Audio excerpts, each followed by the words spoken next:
So I don't know if you've been following the Russia story.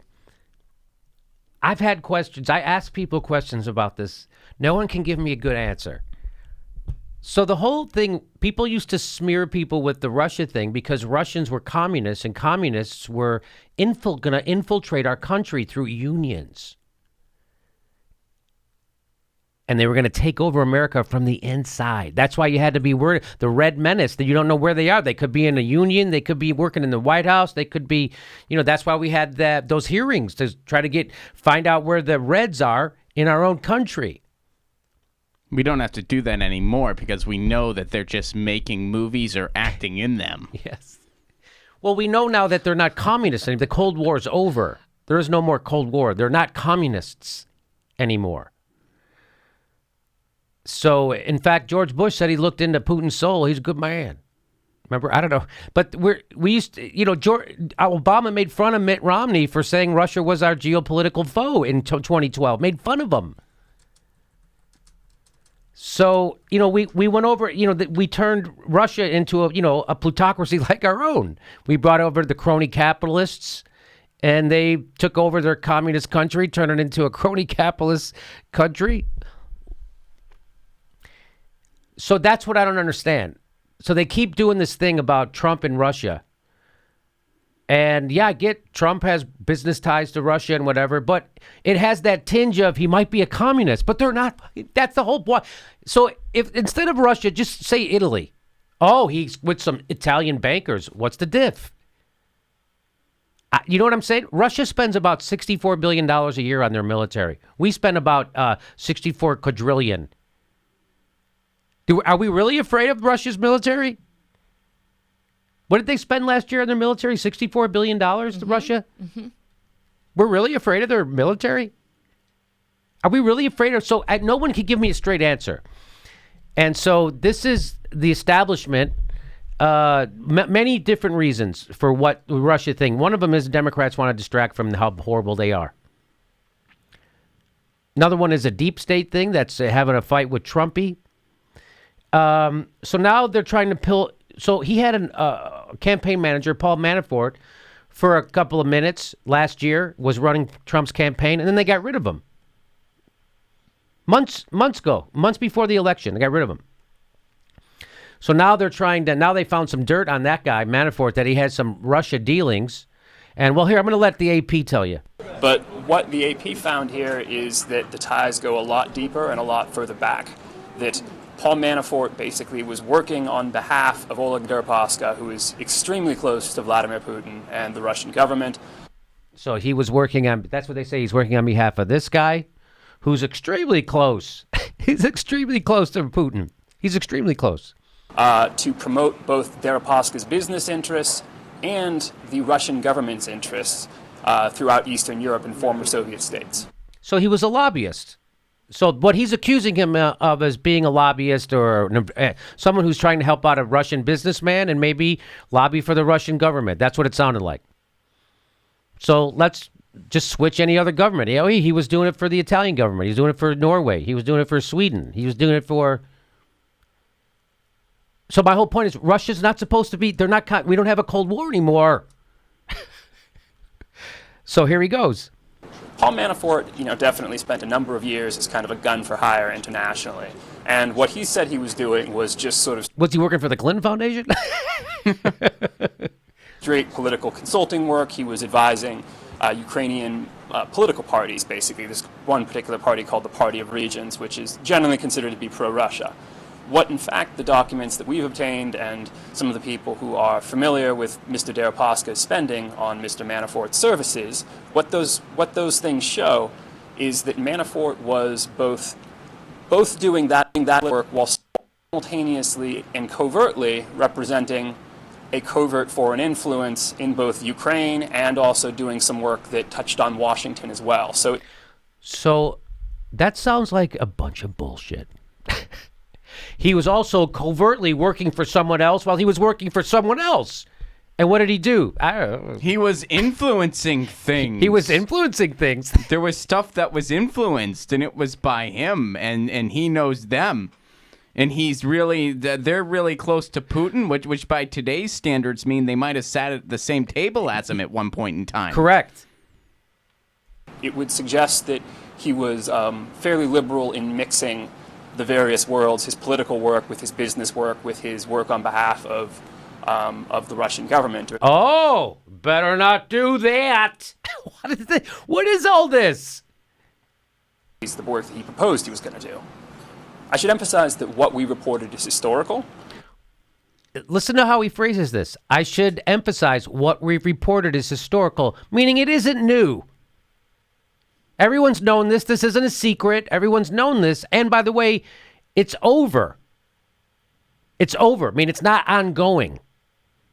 It's not ongoing. So the relationship with Deripaska would have The relationship with this guy, what happened with it? Manafort with this guy. Over by the time the campaign began. Oh, so it was over? They didn't have a relationship when he started working for Trump? So he worked for this billionaire or this businessman from Russia, and then they weren't working together, and then he went to work for Trump. They weren't working together? But Jimmy, the problem is the Beatles ended years ago, but their influence is still there. Oh, that's right. The influence is what we got to be worried about. It's historical. So the relationship with Deripaska would have been over by the time the campaign began, long since then. I mean, Deripaska was suing him, in fact, at that point. So this guy was suing him. So they're not only are they not working together, they're now enemies.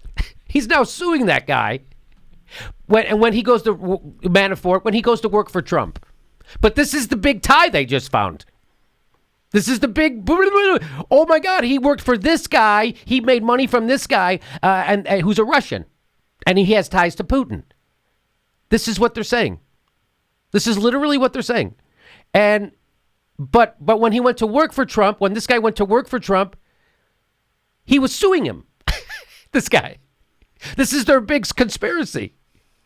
Boy, I don't know. This is right up there with Rachel Maddow's tax return episode. Here we go. You know, there isn't any sort of question at the moment as to whether Oleg Deripaska was, in some way involved in the Trump campaign.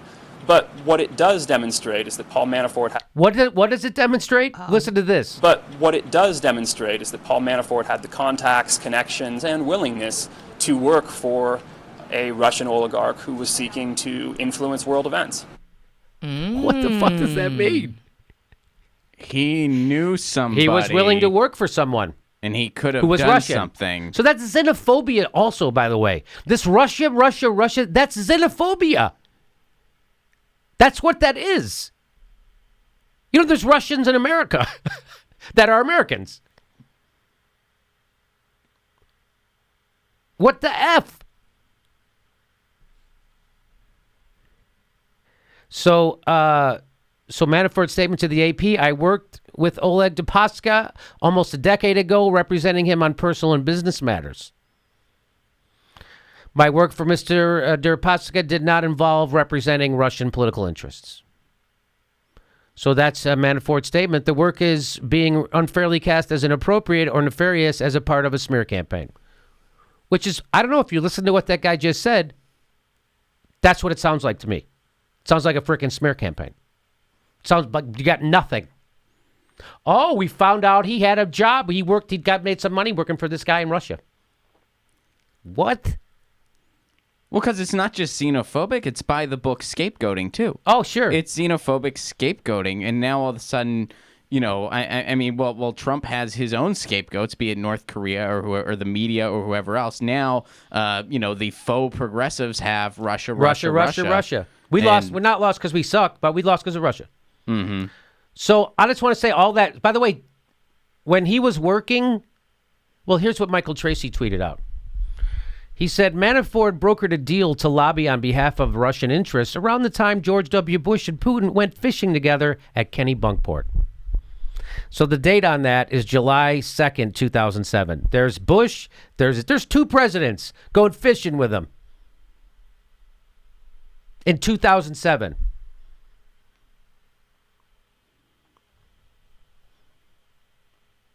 Putin arrives in Kennebunkport for a 2-day visit with the Bushes. Wait a minute. I thought that they're, what? But Russia. And aren't we supposed to be afraid of them? And This is such bullshit, what's going on right now. And good people are being sucked in on this. What?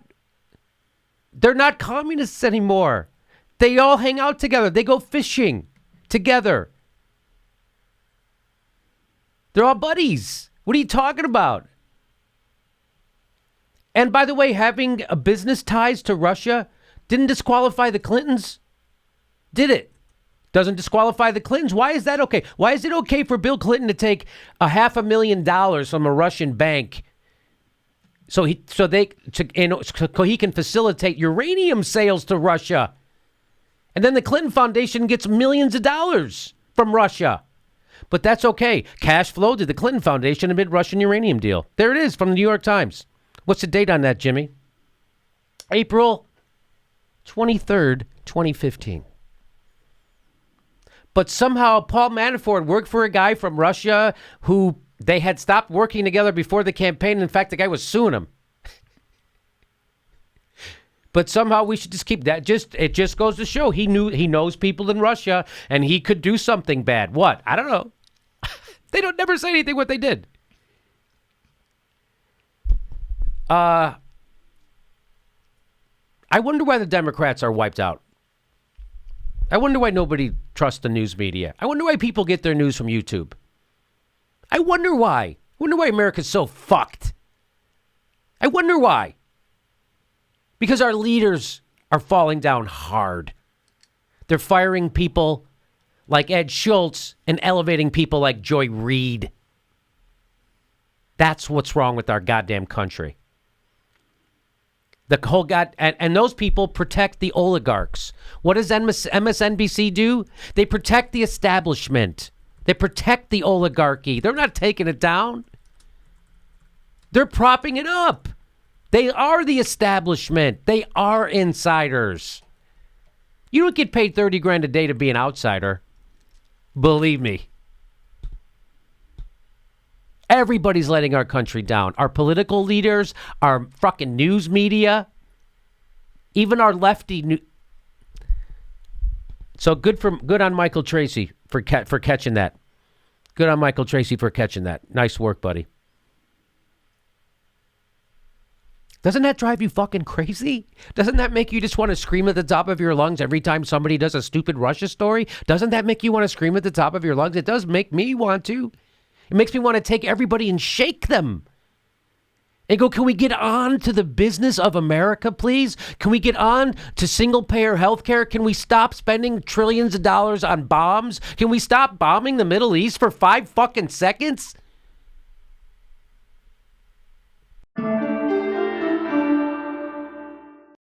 Everybody, the next live Jimmy Dore show is April 3rd in Hollywood. There's only 50 tickets for that show, so get them quick. Our show after that is April 24th. That's in Burbank. Links for tickets right there. Get your tickets fast. Sell out quick.